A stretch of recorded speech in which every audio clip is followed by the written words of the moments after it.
दोस्तों, वैदिक युग का अंत होते होते समाज का और विकास हुआ।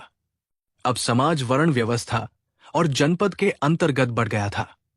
वर्ण व्यवस्था के अंतर्गत समाज अब ब्राह्मण, क्षत्रिय, वैश्य और शूद्र इन 4 वर्णों में बंट चुका था। जनपदों का विस्तार हुआ। यही जनपद धीरे धीरे महाजनपद में बदल गए और महाजनपद काल की शुरुआत हुई। प्राचीन भारत में 16 महाजनपदों का वर्णन किया गया है। इन्हीं महाजनपदों में से एक था मगध का महाजनपद, जो उस समय के सभी महाजनपदों में सबसे शक्तिशाली था। मगध में कई राजवंशों ने शासन किया, उनमें से एक है नंद वंश। ये वंश प्राचीन भारत का और मगध महाजनपद का पहला ऐसा शासक वंश था जिसने संपूर्ण उत्तर भारत को एकीकृत किया और एक शक्तिशाली साम्राज्य स्थापित किया। आज के वीडियो में हम नंद वंश के आरंभ, विस्तार, शासन प्रणाली, प्रमुख शासकों और इसके पतन की कहानी को विस्तार से समझेंगे। तो चलिए शुरू करते हैं। नंद वंश की दिलचस्प कहानी। नंद वंश का शासनकाल इतिहासकारों की आम राय के अनुसार 344 ईस्वी पूर्व से 322 ईस्वी पूर्व तक का रहा है। नंद वंश की कहानी शुरू होती है एक ऐसे व्यक्ति से जो शूद्र वर्ण और नाई जाति का था, जिसने मगध के चौथे राजवंश के राजा महांदी को सत्ता से हटकर 5वें राजवंश नंद वंश की स्थापना की। जिस व्यक्ति को इतिहासकारों ने अनेक उपनाम दिए हैं, उस व्यक्ति का नाम है महापद्म नंद। नंद वंश की स्थापना से पहले उस समय के दौर में क्षत्रिय राजवंशों का दौर था। नंद वंश भारत का पहला गैर क्षत्रिय शूद्र राजवंश था। क्षत्रियों का विनाश करने के कारण महापद्म नंद को सर्वक्षत्रांतक नाम दिया गया। उसे परशुराम और उग्रसेन भी कहा गया है। महापद्म नंद के अन्य उपनाम हैं एकराट। महापद्म नंद को भारत का प्रथम ऐतिहासिक सम्राट भी कहा जाता है। नंद वंश का शासन दक्षिण में कुरु से गोदावरी घाटी तक तथा पूर्व में मगध से नर्मदा तक फैला हुआ था। मगध साम्राज्य गंगा घाटी के ऊपरी और निचले हिस्सों पर स्थित था, जिससे इस क्षेत्र की भूमि काफी उपजाऊ थी। गंगा, सोन और चंपा नदियां मगध को 3 ओर से घेरती थी, जिसके कारण इस क्षेत्र का नाम मगध पड़ा। राजगीर और पाटलिपुत्र, जिसे वर्तमान में पटना कहते हैं, मगध साम्राज्य की राजधानी हुआ करती थी।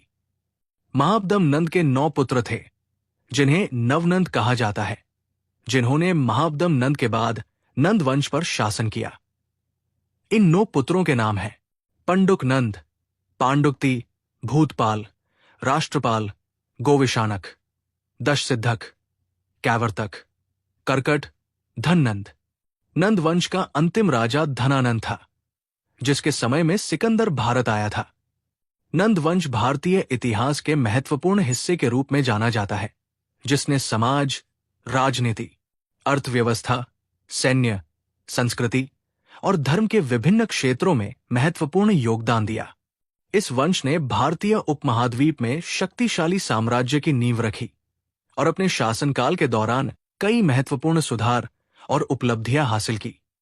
महापद्म नंद को केंद्रीय शासन पद्धति यानी सेंट्रल एडमिनिस्ट्रेशन सिस्टम का जनक भी कहा जाता है, क्योंकि उन्होंने अपने समकालीन अन्य महाजनपदों को जीतकर एक सुदृढ़ केंद्रीय प्रशासन की नींव रखी थी। नंद वंश द्वारा किए गए सामाजिक सुधार की बात करें तो महापद्म नंद के शासन में निम्न वर्गों को न्याय और भागीदारी का अवसर मिला। नंद वंश के शासन के दौरान ही बौद्ध धर्म और जैन धर्म का प्रचार प्रसार हुआ। व्याकरण के महान गुरु पाणिनि महापद्म नंद के अच्छे मित्र थे। नालंदा विश्वविद्यालय का निर्माण भी नंद वंश के शासकों ने कराया।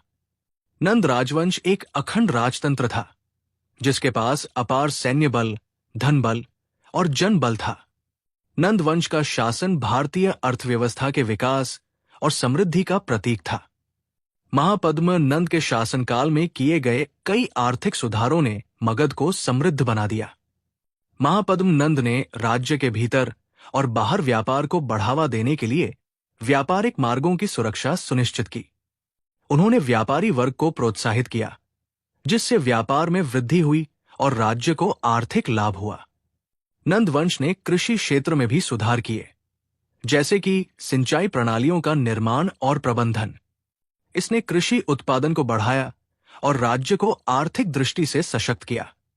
महापद्म नंद ने कर वसूली प्रणाली को व्यवस्थित किया और करों का उचित निर्धारण किया।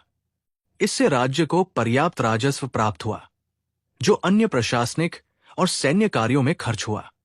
नंद वंश के सैन्य बल की बात करें तो नंद वंश का सैन्य बल उसे समय के समकालीन अन्य साम्राज्य की तुलना में कई गुना अधिक था। नंद वंश की सेना में 2 लाख पैदल सैनिक, 20,000 घुड़सवार, 2,000 महारथी और 3,000 युद्ध हाथी थे।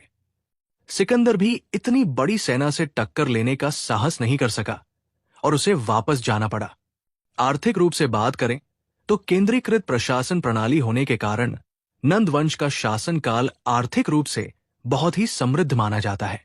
नंद वंश के शासकों ने बेहतर टैक्सेशन सिस्टम और भूमि सुधार और व्यापारिक सुधार के जरिए बहुत सारा धन अर्जित किया। कहा जाता है कि इससे पहले किसी भी राजवंश के पास इतना धन बल नहीं था।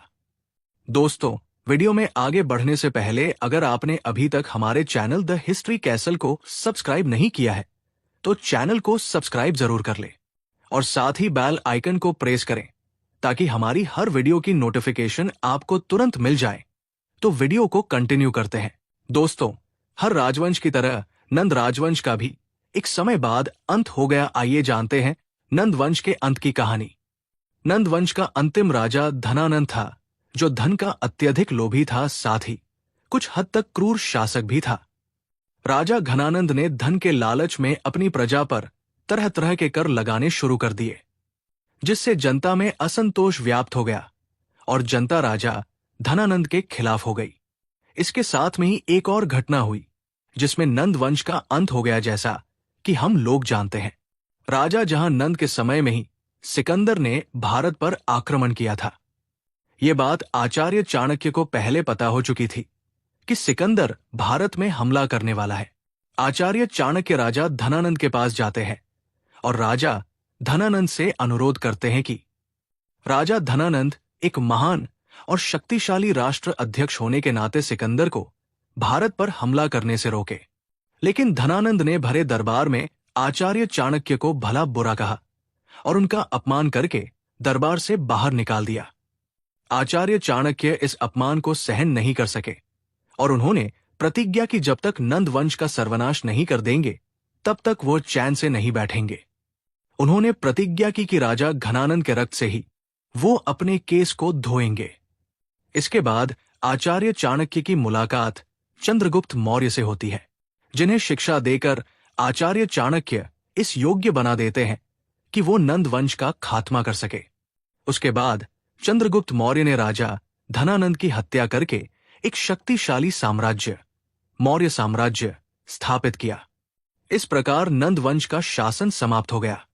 दोस्तों, आपको ये वीडियो कैसी लगी? वीडियो अच्छी लगी हो तो इसे लाइक और शेयर करना ना भूले। मिलते हैं अगली वीडियो में, तब तक के लिए धन्यवाद। जय हिंद, जय भारत।